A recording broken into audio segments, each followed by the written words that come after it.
How's it going, YouTubers and adventurers and all that wonderful stuff? Welcome to another episode of Cousins by Chance, DMs by Choice. Today we're going to be going over and talking about Empyria as we kind of are getting close to wrapping up with the land of Empyria, one of the four nations in the land of Veronica of Territorial Trespass, a Shattered Alliance, the world that we've created as co-DMs. And we're just going to go about briefly about Empyrean lore, kind of what was our inspiration, which we've kind of touched base on it a little bit already. What changes have we made, and like what was the like original idea versus what has changed? Things that have happened as far as like monk school, holy war, things like that.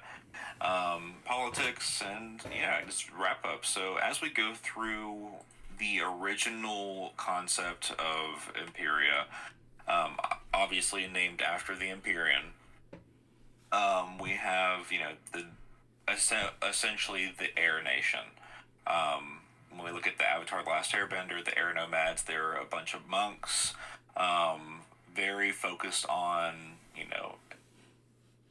scholarly, very wise things like that, and we kind of like stuck true to the um, land of Empyria, where we have the nation that's devoted to the Empyrean, where they emphasize wisdom, enlightenment, and basically pursuing knowledge in itself.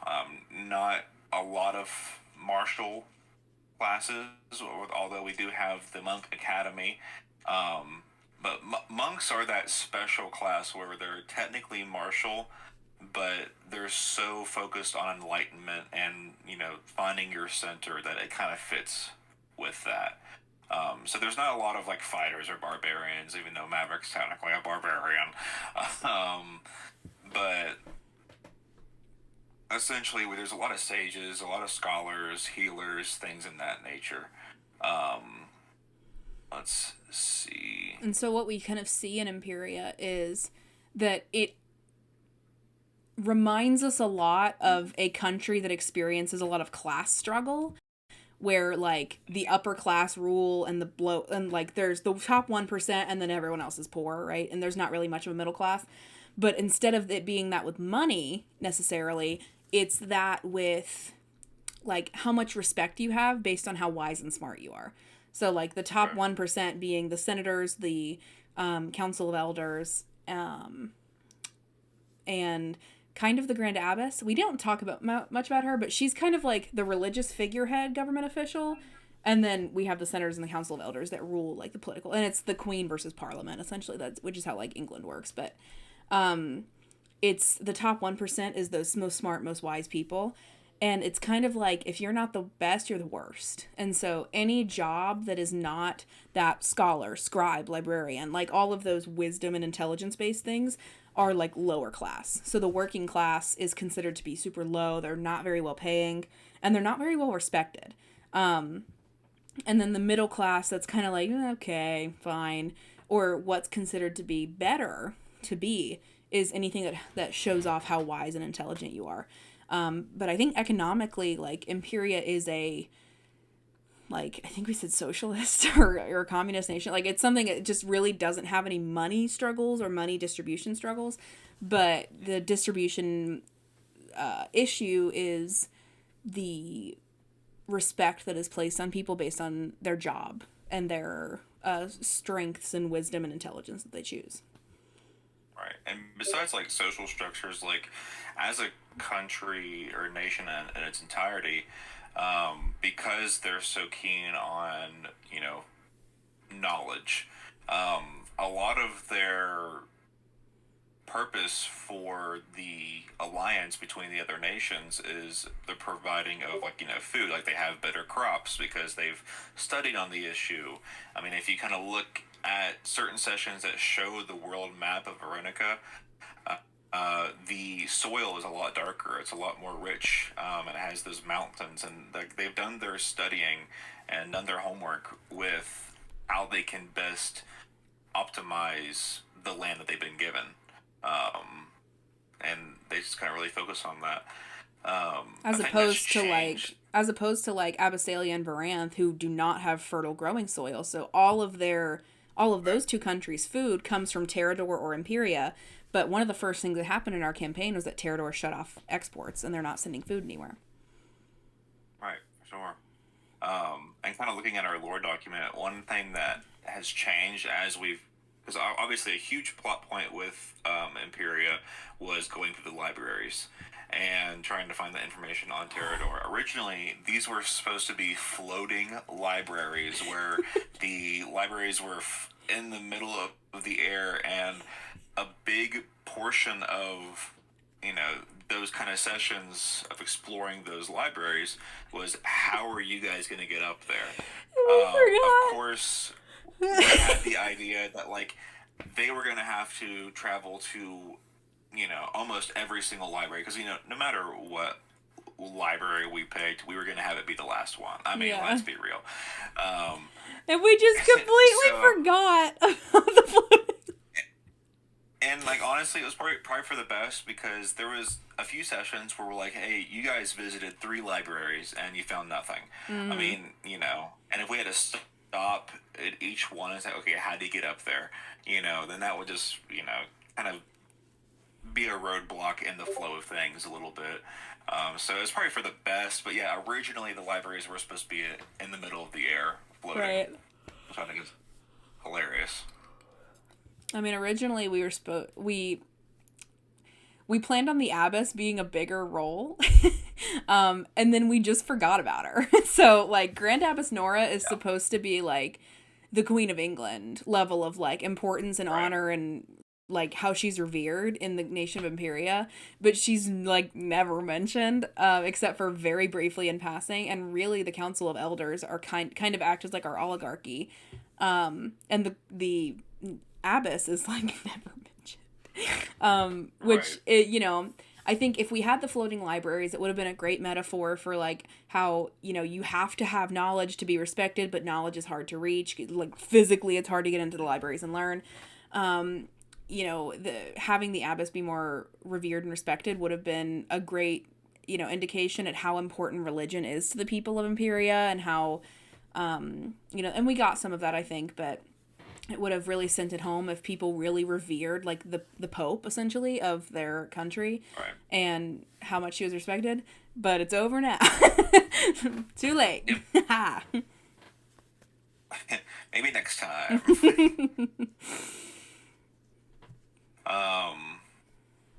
Yeah, as the monk school and the whole holy war thing. Somewhat last Obviously minute it was, addition. yeah, because it was an addition basically with Theo's character.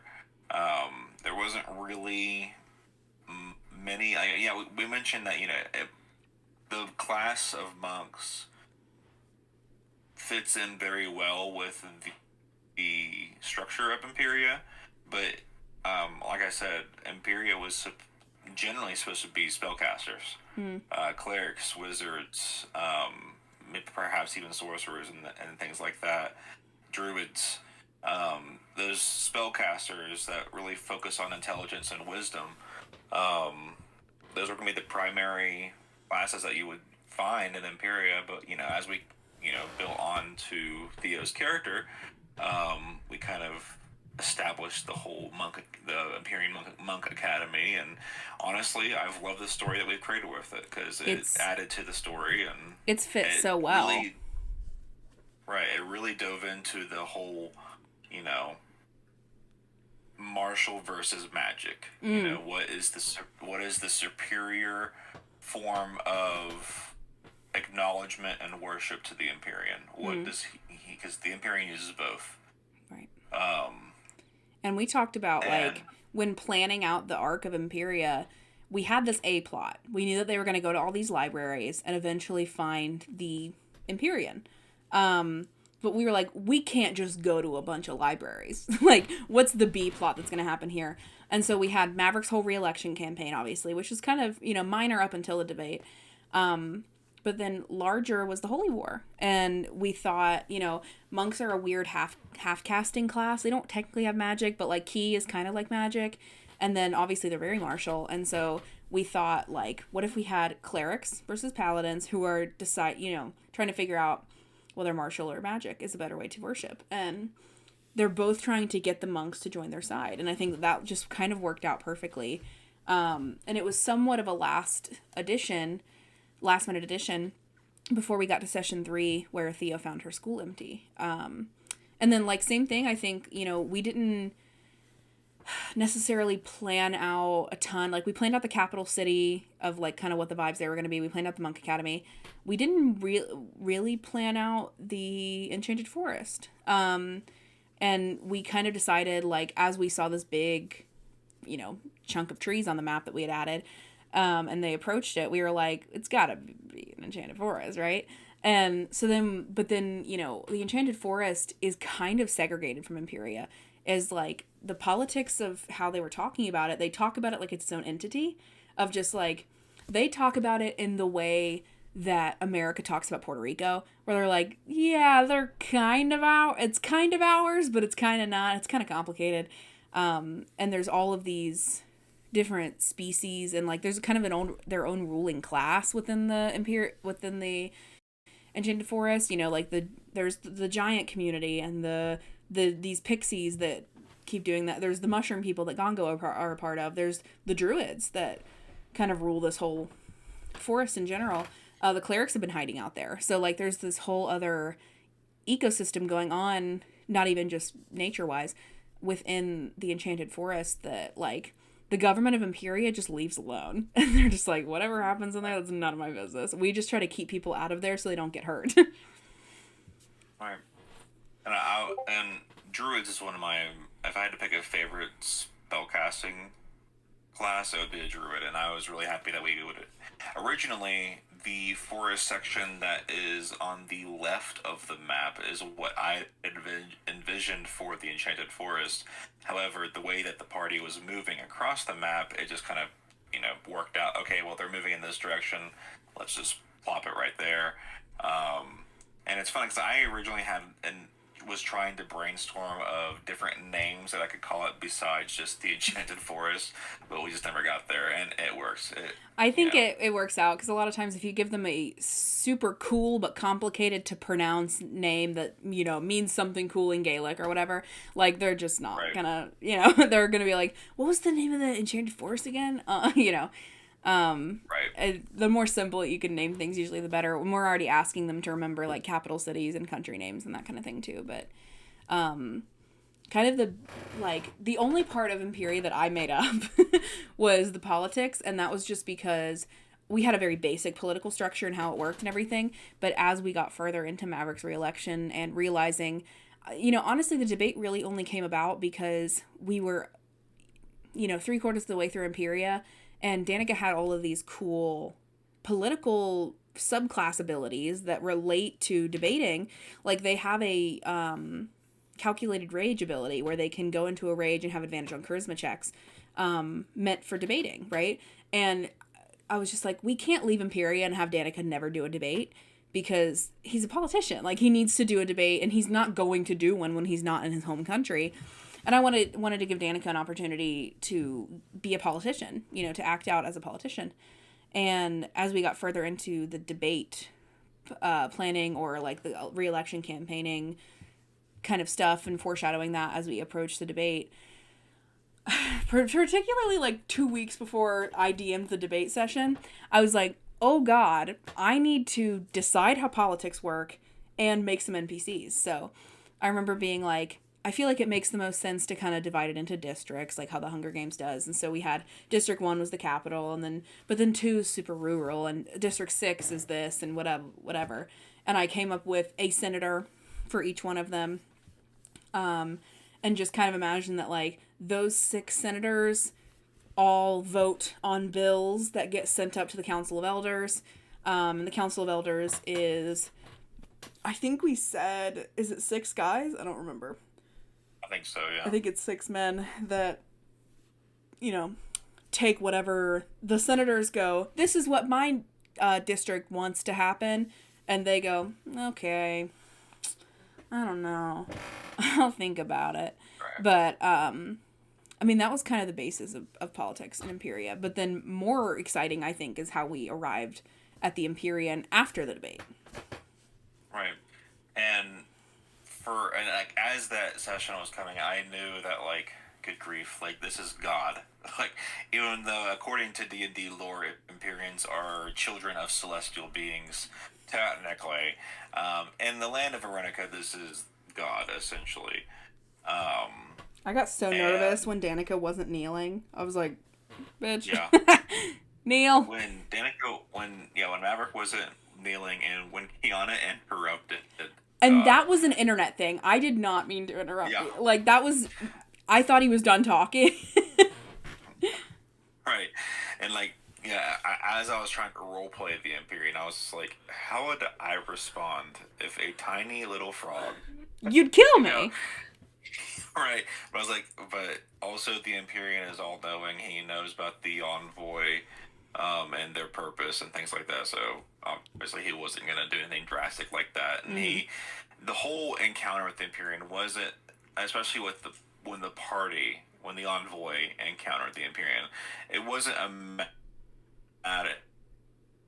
never was going to be a matter of like saying the right words. It was going to be a test of their will, a test of their soul, to see how pure their intentions are. And they for sure as hell were not going to battle this thing. No. Holy hell. Especially at level 5, nah. Not happening. It would have been a no contest. Mm-mm. But I did want to show the Empyrean strength, which is why I made the decision to, with a wave of his hand, completely vaporize Aurelia and Corvin, the leaders of the Paladins and the Clerics. Completely vaporize them. They are dust. And so that scene in particular, I really hope I was able to capture the power of the Empyrean, but also the authority and like why he is God and one of the 4 titans of this world. It was very fun to go over that, and just reading the lore doc that kind of helped me along with that. But yeah. Well, I think that like, and what's really important to remember about the Empyrean and with all of the 4 titans is that, you know, they're revered as the god of each respective nation, right? Essentially. But in bringing it back to Christianity, as always, when we talk about God, we talk about 2 out of 3 of these have to be true for it to be a god, but all 3 can't be true or the world wouldn't suck. You can have a God that's all-knowing, all-loving, and all-powerful. At least 2 out of 3 need to be true for it to be a deity. But if all 3 are true and the world still sucks, not true. Does that make sense? Like, so with the Empyrean, you know, Maverick was talking about, like, I don't respect the Empyrean and I don't worship the Empyrean because, like, if he can end the Holy War with a wave of his hand, why didn't he earlier? And Jesse and I argued and were like, it's because the Empyrean's not all-powerful. He could be all-powerful, right? But we're looking at, I think the Empyrean loves his people. Seems so, right? The Empyrean is clearly all-knowing, as Jesse just mentioned. You know, he knew about this envoy. It was just a test of their souls and to see what they would show to him. But he's not all-powerful because because he has to stay dormant and he has to stay asleep in order to ensure peace between the 4 titans.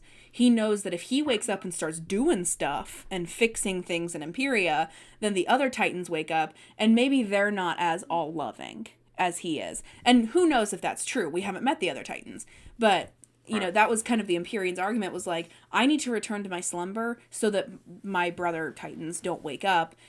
And inevitably we're going to clash and start fighting, especially that Tarrasca guy, you know, like that guy, right? He knows that in order to not just annihilate the world, I need to stay dormant so that, and, you know, unfortunately that does mean that the people that I love and created, you know, the Empyrean created Empyreans and put them on Empyria. The people that I love and created do have to suffer a little bit. And I do what I can from my dormant slumber, but I can't help everybody. And that allows for the Empyrean can be all-knowing. He knows that his people are suffering. He knows what this envoy's doing. He's all-loving. He loves his people, but he's not all-powerful. So it absolves him in some way. Because if he was all-powerful and all-knowing, but he didn't do anything about it, then he's not all-loving, right? So that's like a fun balance to see where, like, Maverick doesn't get that. Danika does. Danika's not stupid, but Maverick doesn't get that. Right. But it's something to think about as we meet the other Titans, too, of, like, do they check all 3 boxes? Do they check 2 of them? And I was thinking, too, like, when creating this world and the Pantheon, I am so thankful that we just said, okay, there's 4 fucking Titans, and that's it. You know? And if you're from Abyssalia, you worship that one. Yeah. If you're, like, no crossing. Oh, yeah, because whenever I was in the works of planning for a different 1 of 20 that eventually never happened, one of the potential players asked me, okay, so what's the Pantheon on this? What's the structure? And I was like, I don't freaking know. Like, Don't talk to me. Yeah. And that was one of the ultimate questions. I was like, oh, geez. And, Josie, if You you're need- watching, I'm sorry. You need 5 or less gods. Like, Right. to care about and plan out anything to do with. Like, anything more than that, and it's just like, unless your campaign's about gods and pantheons and that kind of thing, like, that's different. But ours isn't. I mean, it is in the 4 Titans way, but, like, ours is not about. I'm sure there's minor gods in this world, maybe. Who knows? But we will never explore that. We will never look at that. At least I don't plan to. So. Yeah. For sure. No. Empyria has been a lot of fun, but boy, am I boy, am I ready to get out of here. I'm so ready to go to this wedding and then elsewhere. Who knows where we're going after that? Right. Because, like, as a player's perspective, too, just, like, because, when you think of Empyria, at least from my frame of mind, I think of, like, very woodsy, very, has I live in West Virginia. I see it as a very, like, everywhere you look, there's a beautiful landscape. Yeah. And there's crops and there's wildlife and it's very, alive and well. Yes, it has its flaws. The political structure could use some work, but it's a beautiful country. Mm-hmm. But as a player's perspective, I'm excited to get in a different mindset of, like, as we go to Abyssalia, there's swamplands, there's underwater adventures, Underwater city, tropical islands. As you get to Varanth, volcanic, Varanth, right? Super hot volcanic area, like hot bubbling springs, and then Terrador if we ever get there. Dry, cracked, nomadic landscape with, like, drought and famine, Right. Except for a very concentrated area where they grow food. But yeah, I'm excited. This is great. I'm also excited to move on and to go somewhere else and to develop a different country, but I think that's all we really have to say about Empyria. And as far as the capital city is concerned, it's literally just a giant city.